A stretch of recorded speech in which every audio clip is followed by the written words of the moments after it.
Okay, so we all know Ableton Live. What a beautiful program. My goodness, it's just incredible. And we've decided to just completely focus our immersive audio devices within this environment of Ableton Live. Number one, we love it.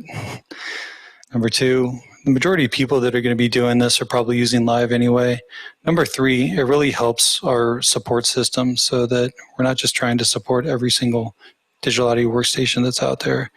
We want to just focus on what we love and make that happen. So that's what we're using. So on the website, I actually failed to go to the software page at envelop.us.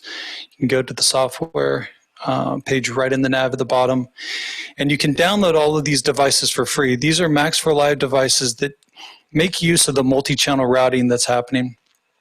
So after you download those devices, you can just point your browser to that whole toolkit. It's not just one tool, it's a bunch of them. And the main one we're going to be working on today is called the stereo panner. This takes a stereo file, in this case a track or a group that's stereo. Because remember, Ableton is based in stereophony. We keep nudging them to go beyond. But with Max for Live, you have this multi-channel routing capability that's happening behind the scenes of just the front layer of the tracks. So Envelop for Live is taking use of that by essentially encoding an ambisonic sphere of sound. So Ambisonics is really this incredible spherical sound field solution. It's completely scalable. It started in the 1970s by Michael Garzon and some other pioneers in Oxford University. They were taking stuff that Alan Blumlein was doing back, even starting in like the 1930s. His experimentation with stereo then led to ambisonic research. And originally Ambisonics was just a 4-channel playback system. So essentially what you can do with Ambisonics now, instead of just 4 channels, is you can encode sounds to a whole set of coordinates. And those coordinates can then be played back within, a headphone experience like we're doing right now. It can be played back in a venue like Envelop SF with 32 speakers. It could be played in Envelop Pop-Up with like 8 speakers that are happening. You could set up 4 speakers in your home studio. You can make it happen there. That's the beauty of Ambisonics. It's completely scalable. So when you go to E4l, which is our devices here, Envelop for Live, and you download all that stuff, in the documentation, there's a good synopsis of a lot of this stuff. But we're just going to dive in, and I'm going to show you how the scalability is happening on headphones. So the first thing I've done here is I've created an E4l Master Track. What this is doing is it's collecting all of the encoded ambisonics. So if you have a mono track or a stereo track, it doesn't matter. That vibration is playing through that track, and then we're telling it where to go with the panner here. So I'm going to be jumping back and forth between these tracks just to kind of explain what's happening here. So you can see here we have a horizontal kind of panning opportunity right there. Okay, so if I play this sound, this is some stuff I'm experimenting with on. That's a remix. It's not quite done, but I thought it'd be kind of a good example because there's some different sounds in here that we can play with. So this is starting with a guitar sound. So I'm going to play this. I've got it grouped with some other guitar sounds. And so I've got this E4l stereo panner, and let me take that off there.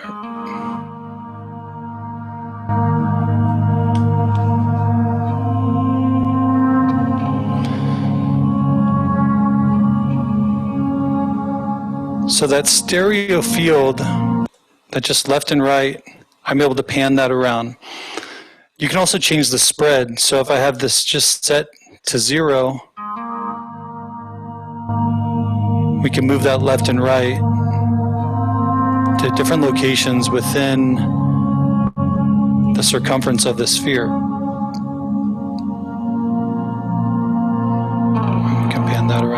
noise too.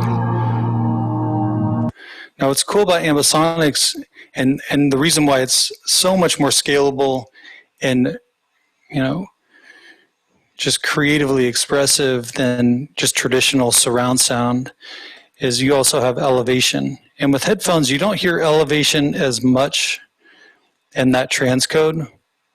But when you have 32 speakers and speakers above your head and also below you, it's an incredible feeling to actually be inside the music. You're not just feeling it move around you on a horizontal plane, you're feeling it above you as well. So let me play this. You can get kind of a sense of it with what's called the binaural transcode. And let me go back to this just for a second. This is the E4l Master Bus, and you can see here how we're decoding it is with this binaural transcode. You can see here we can pull down, and there's a couple different binaural transcodes. These are just different flavors. Depending on what you're mixing, this one's a little bit more warm, this one's a little bit more pronounced. If you're just listening on speakers, you need to monitor quickly. We also have a stereo decode on there. This is taking this full encoded ambisonic sphere of sound, which lives within the world of trigonometry, lives inside, you know, the box, so to speak. And then this is how it's coming out to actual physical speakers. So you can have like a quad setup with 4 speakers. We call octo an 8-channel setup. There's also a 5.1 and a 7.1 setup because some people, you know, do have those already set up in their studios. And then this one called Ambix just allows you to pass through the ambisonic channel feed so that you can feed another computer and you can kind of take some of the heavy lifting of the CPU off of this. Now, this can, you know, this is like a newer Mac Pro that I'm using. It's okay. It's eating up a little bit more CPU because we're on Zoom right now, like probably like 30, 40% more, kind of surprising. But you can pretty much do any type of encoding and decoding just with, you know, pretty recent MacBook, PCs as well. Doesn't really matter what the platform is. But if you have sessions that have tons of plugins in them, it can start to be a heavy lift.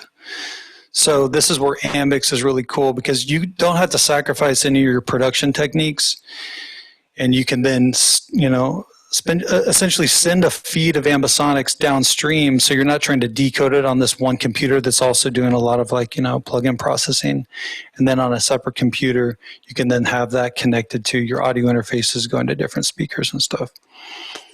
So long story short, this is the one that we want to be using right now, and we also have this going to our 1 and 2. So when we play this, you can see all the different, these are all the channel components for Ambisonics that are being encoded.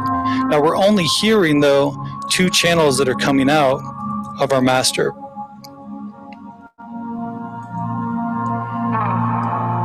Because we've got this button turned on. So kind of quick start guide. Make sure you've got your E4l Master Bus set up and a regular audio track. Again, all this is covered in the documentation as well. That's number 1. Number 2, find a stereo or mono track. In this case, we got this guitar track, which is a group of a few different guitar recordings. And then we took the stereo panner, we dragged that on that group. And then you're off to the world of spatial audio.